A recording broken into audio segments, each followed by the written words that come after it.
Welcome to the Journal Editorial Report. I'm Paul Gigot. The Obama administration is denying accusations that a $400 million payment to Iran constituted ransom after the Wall Street Journal reported that they secretly arranged delivery of the cash to Tehran on the same day that 4 American hostages were released. The White House says the money represented the first installment of a $1.7 billion settlement reached with Iran to resolve a decades-old dispute over a failed arms deal.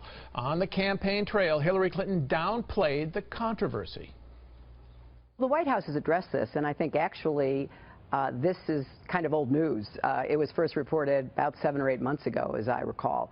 And so far as I know, it had nothing to do with any kind of hostage swap or any other tit for tat. But Donald Trump warned that his opponent represents 4 more years of the same.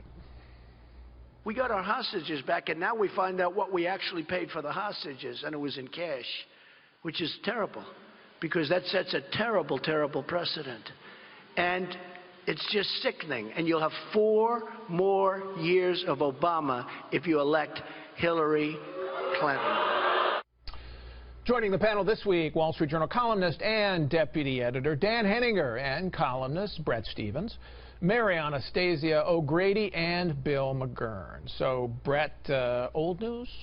Well, no, it's new and very interesting news, because the Obama administration never admitted back in January that they had sent $400 million in pallets of euros, Swiss francs, and other currency to Tehran in order to get those hostages released on the day that they were released. This is fantastic reporting from our colleagues Jay Solomon and Carol Lee on the news side of the Wall Street Journal. But they say that that currency was simply to a technical matter, the foreign currency, because they couldn't use dollars in any transactions without violating the sanctions laws, and that this was just part of this larger transaction. What's the evidence, in fact, that it was ransom? Well, there's the incredible coincidence of timing, and we've had Saeed Abedini, who was one of the hostages, an American pastor, who told Fox News that he was sitting in the airport talking to an Iranian intelligence officer saying, "Why are we waiting to be released?" And the answer from the intelligence agent was,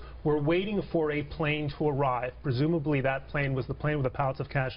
So the Obama administration may deny till it's blue in the face that this was ransom, but that's not the way it looked to the Iranian government. The Iranian government did seem to believe, Mary, that it was ransom, because they have since taken 3 more hostages and now are demanding even more money.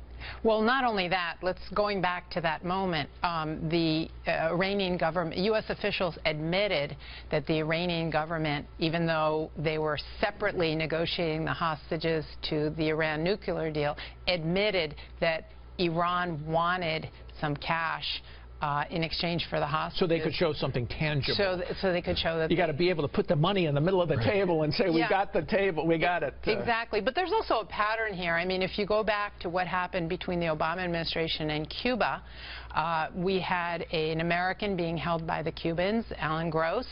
The U.S. wanted him back, and what happened? There was an exchange. The Congress would not have allowed it, but President Obama allowed 4 spies to be released, and in conjunction with that, he also opened more travel with the island, and we got Alan Gross back. So this is the president's pattern of going around Congress to get done what he wants to do. And we don't know how the money was used. CIA Director John Brennan says it's being used, the money that they're getting is being used for relatively benign well, they've also said before that they know Iran supports terrorism, and it could. Look, and the money is fungible. The president's statement, "We do not pay ransom for hostages," is the Obama version of, "I did not have sex with that woman." I mean, the Iranians believe it was ransom.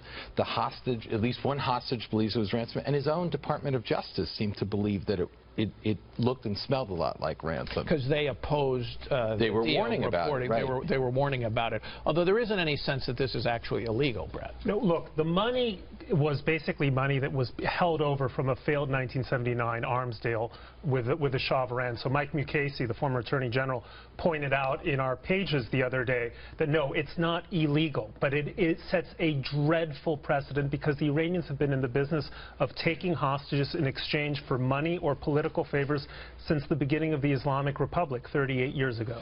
Dan, despite the claims that the president made, I mean, a lot of his defenders would say, look, whether or not it was ransom, get over it. This is something that if you wanted to get our people back, you had to do. And besides, if we didn't do it, the Iranian nuclear deal wasn't going to happen. Therefore, this had to be done. It doesn't look pretty, but so what? Yeah, well, I guess what we're finding is that not only is money fungible, but the facts are fungible as well. And as to the idea that we had to do this to get this invaluable nuclear deal with Iran, one of the points of which was to draw Iran closer to the Western sphere so we could have a relationship with Iran. Well, how's that working, Paul? Both the Iranian and the Russian press have been reporting recently that next week, Vladimir Putin and Iranian President Rouhani are going to have a meeting in Baku, Azerbaijan, to discuss a military relationship. The Russian ambassador in Iran has been defending Iran's recent missile test as not a violation of the nuclear agreement and been touting the new military relationship between Iran and Russia. This is not the direction that nuclear deal was supposed to take us in, but that's where we're going. Briefly, Brett, what about these next hostages, the new hostages? There are 3 of them. They've been taken since the deal. Yes. And they're now demanding more money. Yes. In 2009, victims of Iranian-sponsored terrorism won a settlement to impound $2 billion worth of Iranian money. The Supreme Leader, Ayatollah Ali Khamenei, is now saying that we want to get that money. And, of course, more hostages will be taken in the future, inevitably. And they will not return unless we ante up. Exactly. So you can expect either the Obama administration or likely the Clinton administration to do it.